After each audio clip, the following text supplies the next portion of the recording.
It is such a joy today, and the whole atmosphere seems to be bubbling with it. As if the angels are singing.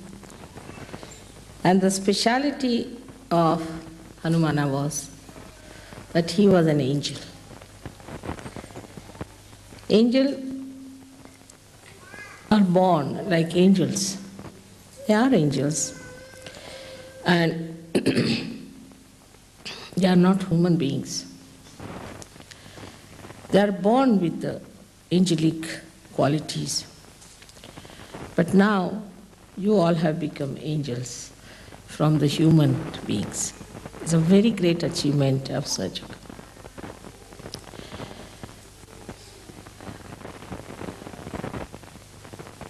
The qualities that are born with the angels are seen from their very childhood. Firstly, they are not afraid of untruth, falsehood. They are not worried as to what people will say to them, on what they will lose in life. To them, truth is their life. They breathe truth. And nothing else matters with them. This is the first great quality of an angel. They will go to any extent to establish truth, to protect the people who are in truth. It's such a wide range of these angels all over. So in the left side we have Ganas, on the right side we have angels, and translated in Sanskrit language or in any Indian language as Devdut, means they are the ambassadors of gods. So now you are the same. You are all angels now. Only thing, you are not aware that you are angels while they were aware from their childhood. If you know that you are angels, all your qualities will start shining through. And you'll be amazed that the quality of standing by the truth at any cost is so easily managed for you, because you have been given the right. You have been given the special blessings, the special protection from the divine, that if you stand for the right, and if you stand for the righteous, and if you stand for the truth, all kinds of help to protect you will be given. Angels are aware of this. They are sure of it. They are certain. There's a certainty about it. But you are not. You still sometimes think maybe, may not be. Same style. Goes on. But believe me, you are angels. You have all the powers, and what rights you have. Human beings cannot get over you. That's the speciality of angels, not of saints. Saint could be maneuvered. They could be tortured. They could be troubled. Incarnations may do the same. Incarnations accept it. They want to have all these penances done to them so that they create an event in their life to express themselves in a more dynamic way. If there was no Ravana, there would have been no Ramayana. If there was no Kansa, there would have been no Krishna.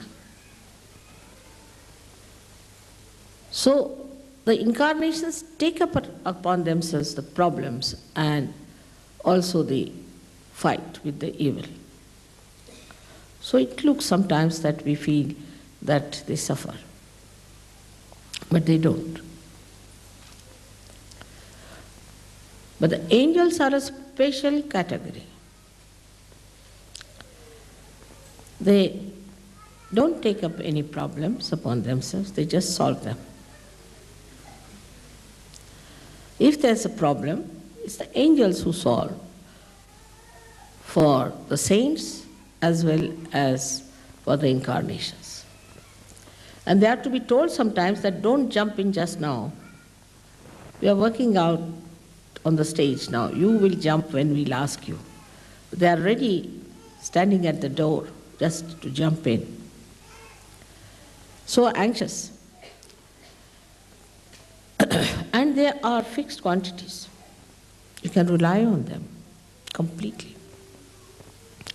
For example, Sri Hanumana, as you know him as an angel, has great capacities, great powers, and it is his right to use them. And he is very aware of it. He does everything very amusingly, uses his powers very amusingly. Like he burnt the whole of Lanka, and he was laughing at it. Then he extended his tail and put it round the necks of many Rakshasas, and he was just playing with them and then flew in the air and they all were dangling in the air. So it's a playfulness of the angels also, because they're so confident. They're absolutely aware, absolutely identified with their personality, with their powers, with themselves. Here the Sahajogis sometimes don't understand that I have made you into angels. I have not made you into saints, but angels. And you are always protected. I can only make angels, I can't make saints. Saints are made by their own effort. The effortlessness doing is like Ganesha, like Kartikeya, like Hanumana. The same way you are all made with the same style. So try to understand that what I say about you is the truth. Kinds of conditionings work even through you people, though you are saints. And you don't know how to spread your wings. Still, sometimes I feel that the rebirth has taken place and they have all become like angels with wings. But as little birds, they still have to learn how to fly. But you must gain your confidence by your experiences which you have in Sahaja Yoga. As you were singing yesterday, miracles every day, miracles around you. These are done by the angels, and they try to convince you that you are one of us. Just join our company. So we have so many angels now sitting here. And why should not we think of transforming this world? And there's one more thing that you have other than the angels, because angels do not raise the Kundalini. They cannot. They are not bothered about it. They are there to kill, to burn, to suppress, to remove all the evil people around you. But they cannot transform. Angels cannot transform. So you have a greater right than they have in the realm of God, that you can raise the Kundalini of people and you can give realization. But human conditionings are still sticking on. For example, I wore a ring the other day, and then my daughter started teasing me that, now, you must only show this finger all the time to people so that they see your ring. So, in the mundane human life, whatever we have, possessions, maybe powers, you see. For example, somebody is a man with some position, immediately you can make it out with his nose and lips, the way they are turned upward.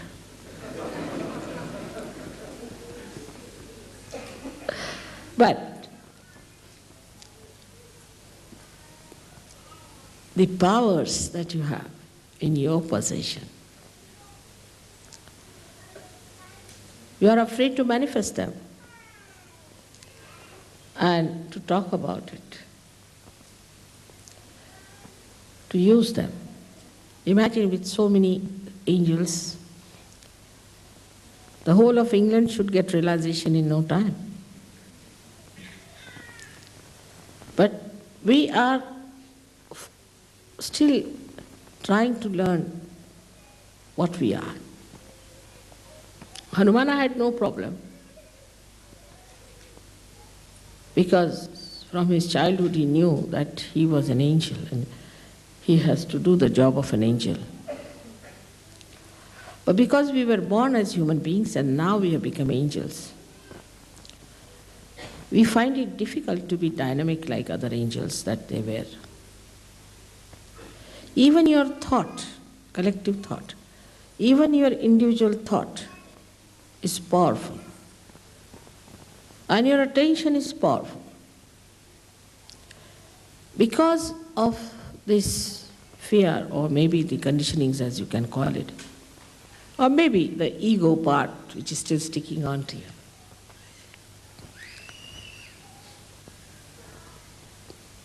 you still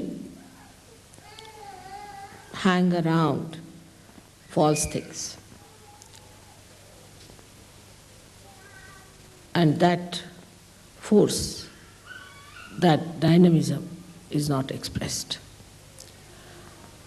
We can blame anything, like we can blame lethargy to some country, ego to some country, but now you have lost your countries completely. Now you have entered into the kingdom of God. You are in a country which has no bounds, which has no limitations. And then all these conditionings that are still lingering in you shouldn't bother you at all and shouldn't upset you or deter you from doing whatever is your job.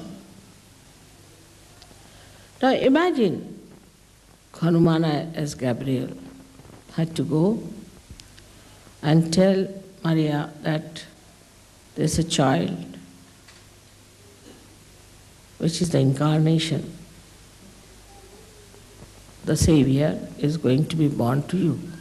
She was a young virgin. To break such a news, which was horrible compared to the conditionings of those days, he did it. I have to do it, so I'll do it. If that's the order, I'll do it. Because he knew that the carrying out of the order is his nature, is built within him, and he's not going to doubt it. He's not going to wait, but just told and he does it. So a great understanding has to be within us, that we are growing within ourselves.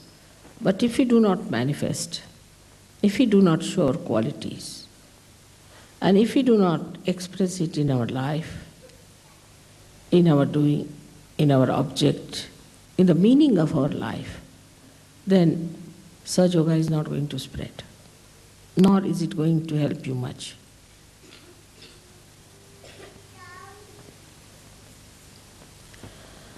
The kind of work you have to do has no problems with it.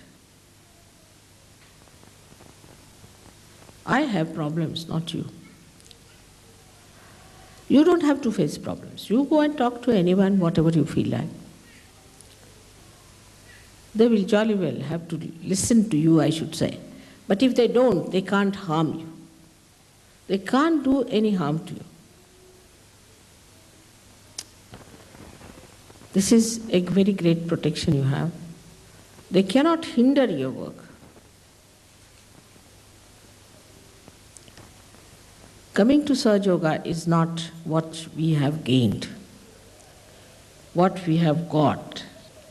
See, there are people who say, we've done so much for Sahaja Yoga, and what Sahaja Yoga has given us. It has given you self-realization.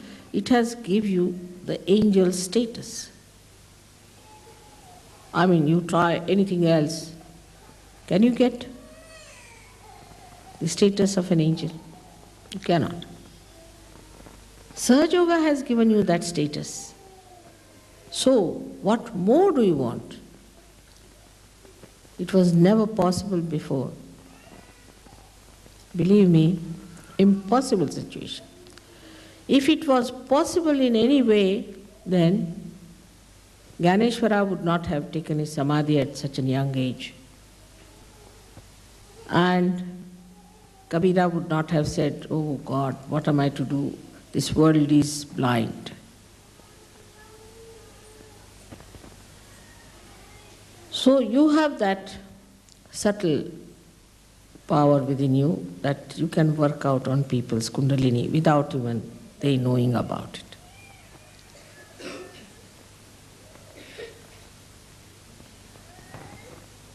But in meditation, when you sit down, you must admit to yourself, I am an angel. And as being an angel, I have no attachments with anything else but with God's work. Attachments are so many still in Sahaja Yoga, I have seen it. People have like attachments to now, because they are married, so they are attached to wives. And so many have fallen out because of their wives' attachments. Then they have attachments to their children. And so many will fall out if they have attachments to their children. As I told you yesterday, that all the children of the world who are Sahaja Yogis are your children. You are the parents of all the children. It's not that if your child is sleeping, you cover that child. No, you cover all the children. You have to look after all the children which are lying down. Can you think of Hanumana if he was here and when the children were sleeping, it would just cover the body of one child? Because he is a universal being. So every child has to be loved the same way, cared for by you.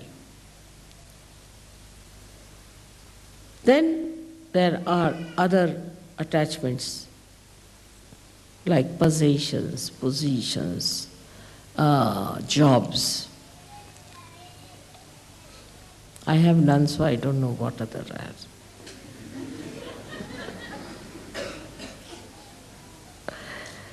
Except for when I see you so much lovingly coming to the station, then the whole heart becomes like an ocean, I think, and just starts like a big swell of a tide, like that. I see that.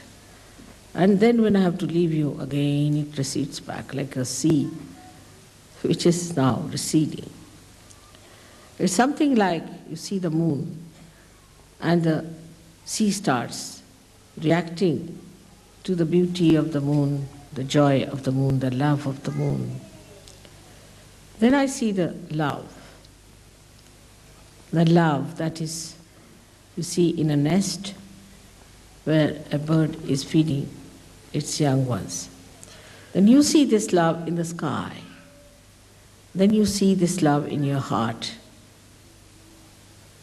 And only thing that you can describe is the feeling of tremendous ocean of joy within you, just flowing out.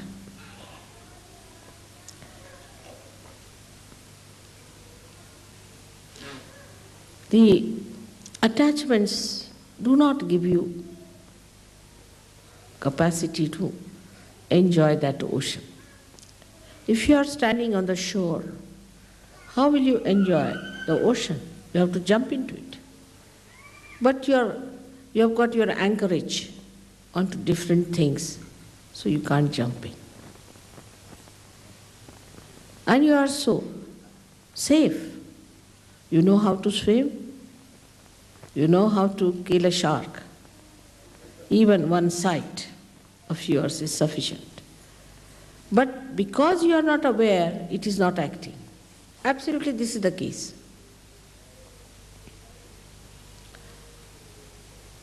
I have seen people who get small positions in life and they start boasting about it. I met this and this man, I met that and that man, and this happened and that happened.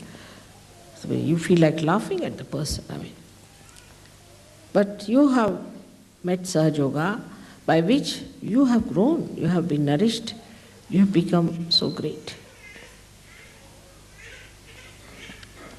With all this, we have to follow the line of Hanumana. He thought the sun is very egoistical, trying to burn people, sometimes it gives too much heat. And the sun worshippers also are egoistical. They have so much ego in them. Any word, if you say wrong in their language or in their custom, say you hold the fork in a wrong hand, finished. You are the worst person in the whole world, committed the greatest sin. All such small, stupid ideas come out of a very depraved ego. Ego is so depraved. When you start thinking no end of yourself, and that I am everything, and I know everything, and this custom is the best, or that carpet is the best, I don't like. Well, who are you? Who asked you to like it or not to like it? I don't like this. I don't like that. On the other side, the egoist always becomes slaves also. I must say that after going through the countries which are following certain norms, which are dictations of the ego, like an artist now, for example. An artist produces something for his joy, but he must be criticized by everyone. The criticism should be, I don't like this, this color is no good, that is not. And you have professionals who do this. They don't know how to even draw one pencil line properly. Leave alone painting anything. But immediately they say, I think this is, you see, this. They have made books out of it. Theses and theories. I mean, art has something to do with your heart and not with your brain. That's how you have killed so many artists. And everybody who is painting has to think what people will say about this. But as a result of that, something absolutely absurd grows without any subtle expression is today appreciated.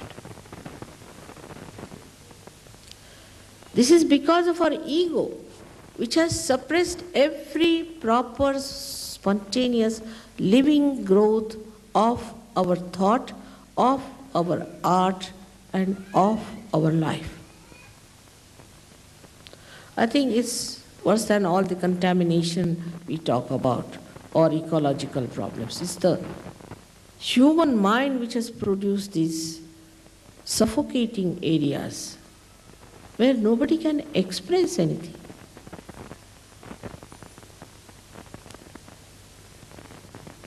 And the one who has a greater ego dominates. This book has been written by such and such person. You meet that person, you feel like jumping in the sea. So everything written is not a Bible, and those mostly who write are people whom you should never meet without a barge pole.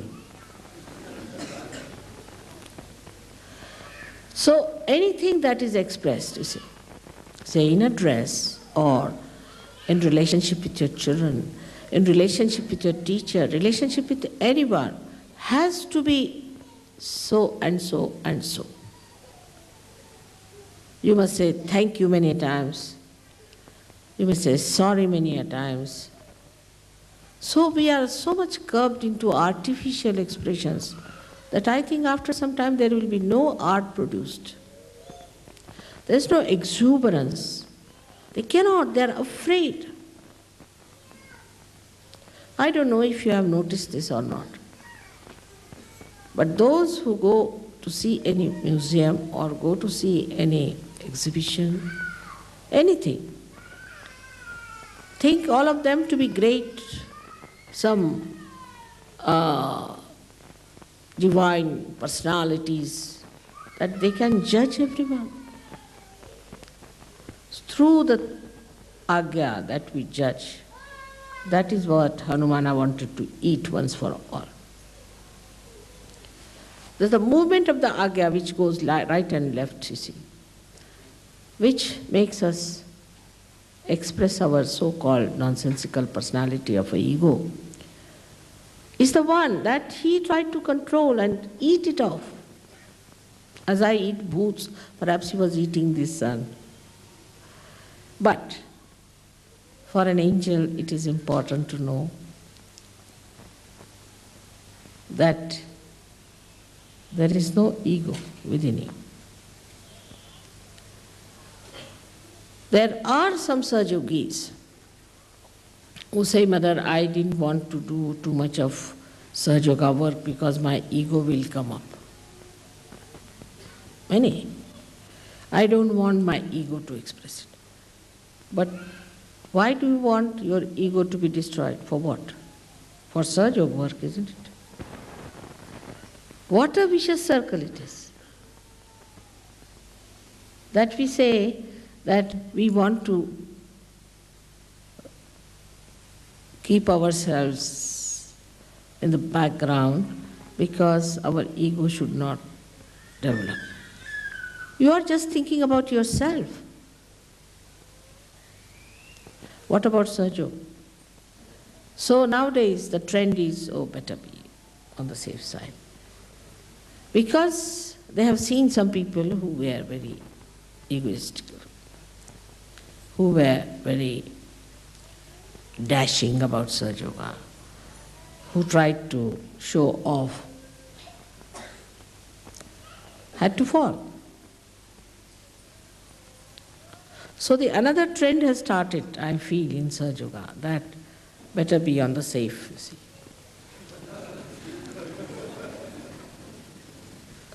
Between these two, Sahaja Yoga will be lost. So if you know you are angels, you will have no ego. Anybody who knows that is his nature to do something, like Today my husband was praising me, saying that it is you who has done it. I said, not me, it's not me. He said, how do you say it is not you? Because I said it is innately built in them, a seed. If it is planted in the Mother Earth, then it sprouts. In the same way, they have innately built within them their Kundalini, it sprouts. So how is it I have done? But he said, but the Mother Earth has done it. I said, no. It's the quality in Mother Earth which is built in has done it.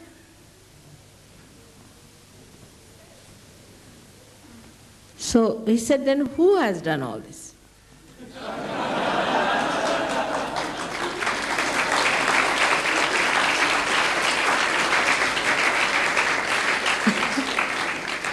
So I said, it's done by Adi Shakti, agreed. But Sahaja Yoga is not done by Adi Shakti. She has created these powers in everyone which works out. But Sahaja Yoga is not. Sahaja Yoga works through the innate qualities that are in the Mother Earth and that are in the seed. So I'm here as, not as Adi Shakti, I'm here as their mother, as their Holy Mother. And as Holy Mother, I've guided them. You can say I'm like the Mother Earth who sprouts the seeds. So then, another detachment can come into you, that these are your powers within you which have been just enlightened by your innate nature of Kundalini, and that you are empowered yourself.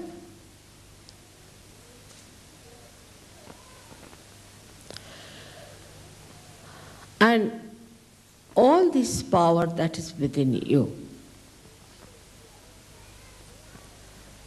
is only told by me that it is within you. You see for yourself, only like a mirror, I am telling you, you are this.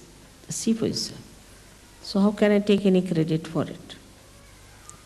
So you can even have detachment to understand that the powers that we have is for Sahaja Yoga, as Mother has powers to work for Sahaja Yoga. We too have powers to work for Sahaja Yoga, and as she works, we also have to work. But there is attachment like this. Mother is doing everything, what can we do? No, you have to do it.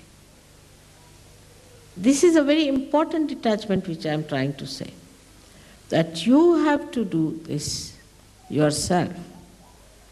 It's not that Mother will do. After all, Mother is doing everything. It's correct, that is correct in a way. But you are the instrument. Electricity is doing everything here, but this instrument has to work. So the source may be there, but the instrument is the one which delivers the goods. And like Hanumana, you are the instrument.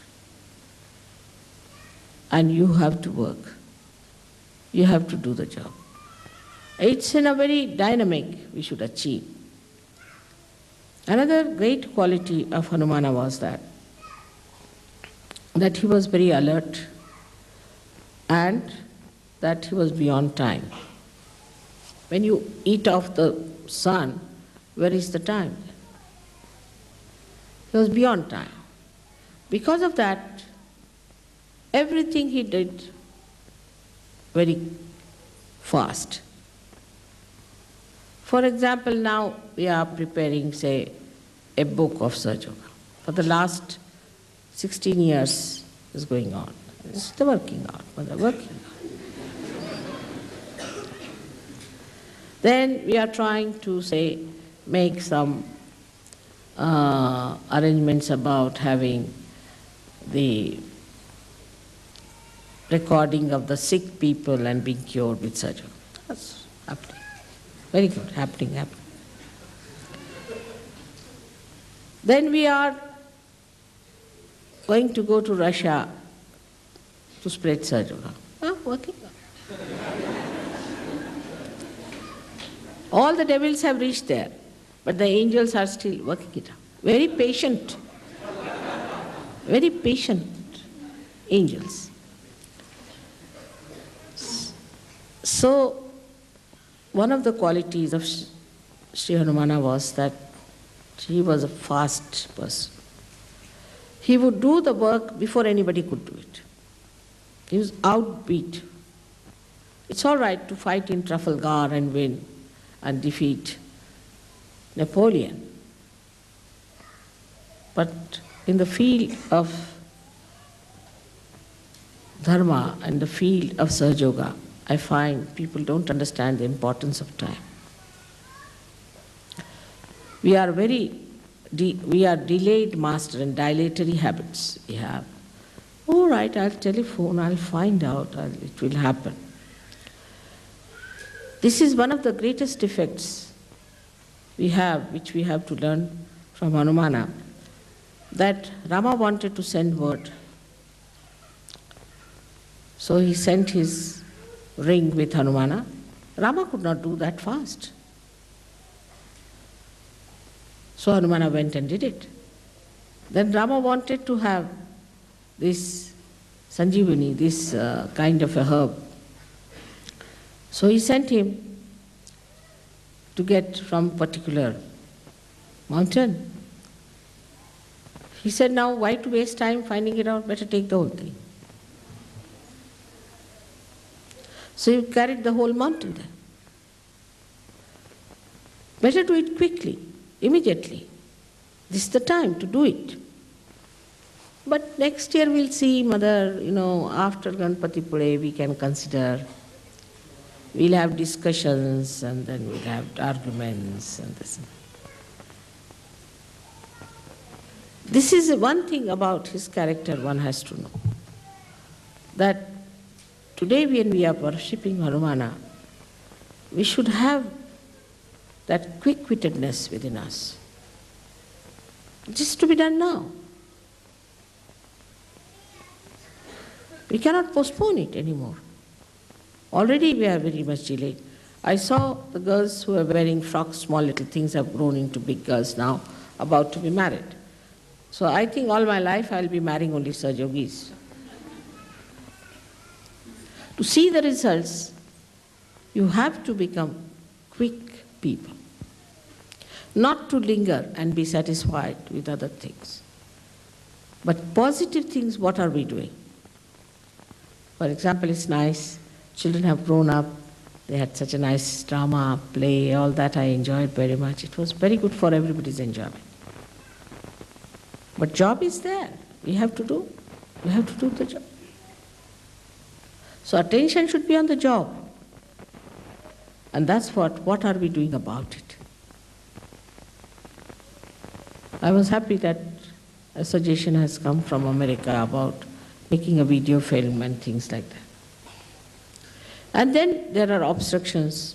How are we going to get money? What is going to happen? You just start it, you will get it. You have powers. Everything will be synchronized properly. You just start doing it. But if you behave like human beings, first think, then plan it out, and then cancel it.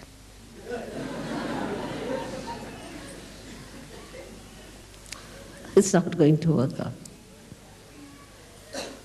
Though Hanumana is running on the Pingala Nadi all the time, what he does is to spoil our plans. Because instead of him, we run on the Pingala. He says, all right, you running it, I'll put you right. So he sidetracks all our plans all the time. That's how all our planning fails. We are particular about timing, about things of no importance. But we are not particular about timings of our progress in Sahaja Yoga. We must have targets, we must have fixed times. All right, by this time we have to achieve. But do it little faster is better. All other things can be managed, but this is your job. Nobody is going to do it. Nobody is going to do it. It's your job. I mean, you are not going to run the train. You are not going to run aeroplanes. And you don't have to run any administration and the stupid politics. But you have to do Sahaja Yoga. You have to spread it. You have to bring it to a level where people can see it. Now, 18 years have passed. This is the 19th year. So today's first day of Hanumana's Puja. I must say, you have to venture. You have to venture without any fear, collectively and individually, forgetting as to what will happen. I mean, you won't go to jails. You will not be crucified, be sure on that. I mean, if you lose your job, you can get another. And if you don't get a job, you can get a dole, all right.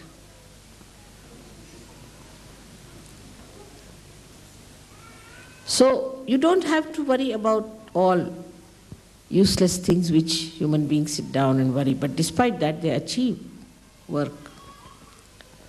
They do their jobs. And how much they are wedded to it, I am surprised. I've seen it in my family. How much they are wedded. They have to do this work, they have to get up in the morning, do this, do that. But you are not aware that you are angels and this is your work. You have to do this and nothing else is important. I hope by today's puja, that enthusiasm, that venturesome nature will vibrate your Pingala. And without feeling any ego about it, in the most humble manner, as Hanumana was, we will do the jobs. Hanuman, I imagine, he was given a beautiful necklace of gold with big, big balls for him to wear by Sita. And he opened all of them one by one. He said, there is no Rama in this, what will I do with this gold? So she said, where is Rama? He opened his heart and showed it. See, Rama is here. If Rama is there, you cannot have an ego. So much of dynamism and so much of humility. What a combination it was. And that's what you have to just manifest. The more you'll work, the more you'll assert yourself, you will find that humility is the only thing that helps. Obedience is the only thing that helps to carry out your work, and you'll become humbler and humbler. But if you think, oh, I am doing this, then finished. But if you know that is done by the divine, Param Chaitanya is doing everything, I am just an instrument. The humility will be there and you will be an effective instrument. I hope in this country today it was very necessary and it was so timely. It's all organized by angels that we should have this puja here. But it's good for all of you. You have to really go and see media people, go and see these ministers, go and see, you say, Prince of Wales, go and see another person, meet them, make committees, see what you can do. Put your mind to it, what are we to do? But here only, my mother is sick, my child is sick, this thing is sick, my friend is sick, still going on with it. If you start doing God's work, your worries are taken over. You don't have to worry about anything. Just taken over. But it's not self-propagation. It's not. It's the propagation of the collective. I hope today you have understood the subtle side of your being, which is there, which is exhibiting, which I can see clearly, and that you will, all of you, will in your meditation, become aware of what you have within yourself. That's the greatest thing that will please the divine, and divine will look after you fully. With the same confidence as the angels, like Hanumana, you have to go further and work it out. May God bless you.